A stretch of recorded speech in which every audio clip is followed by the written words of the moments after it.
क्या आपने कभी सोचा है अगर इंसान कभी मरता ही ना हो तो ना बुढ़ापा ना बीमारी, बस एक अनंत जिंदगी। लेकिन सवाल है, क्या विज्ञान वाकई में ऐसा कर सकती है या अमर सिर्फ एक कल्पना है। आज जानेंगे उस रहस्य को जो मानवता की सबसे बड़ी खोज बन सकती है। इंसान सदियों से अमर होने का सपना देखता आया है। कभी रासायनिक अमृत ढूंढा गया, कभी भगवान की कृपा मानी गई, लेकिन अब विज्ञान कहता है अमरता संभव नहीं, बस मुश्किल है। क्योंकि असली दुश्मन है बुढ़ापा, और वैज्ञानिक अब बुढ़ापे को एक बीमारी की तरह देखने लगे हैं। हमारा शरीर सेल्स से बना है। हर सेल एक सीमित बार डिवाइड हो सकता है, लगभग 50 बार। इस सीमा को कहते हैं हेफिलिक लिमिट। इसके बाद सेल मर जाता है और यहीं से शुरू होता है बुढ़ापा। साइंस कैसे इसे रोकने की कोशिश कर रहा है, अब हम जानेंगे। Telomere therapy. टेलोमेयर्स हमारे डीएनए के अंत में होते हैं। जब ये छोटे होते हैं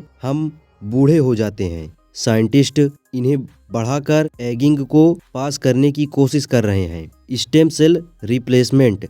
पुराने सेल्स को नए हेल्थी स्टेम सेल्स से बदलने का कॉन्सेप्ट किया जा रहा है, यानी शरीर को रिबिल्ड किया जा सकता है जैसे कोई मशीन रिपेयर होती है। CRISPR जेन एडिटिंग। साइंटिस्ट्स अब जेन्स को एडिट करके एगिंग को स्लो डाउन करने की कोशिश कर रहे हैं और खोज कर चुके हैं।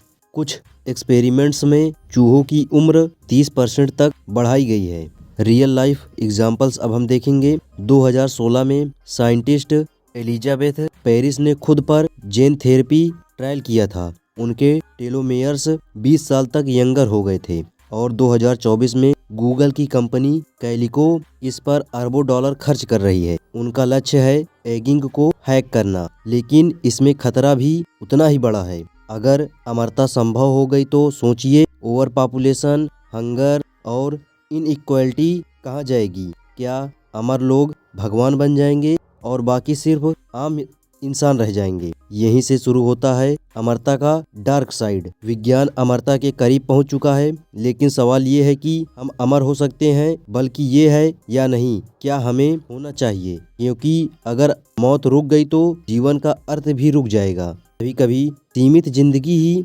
सबसे बड़ा वरदान होती है। अगर आपको लगता है इंसान को अमर नहीं बल्कि सार्थक जीवन जीना चाहिए, कमेंट करो।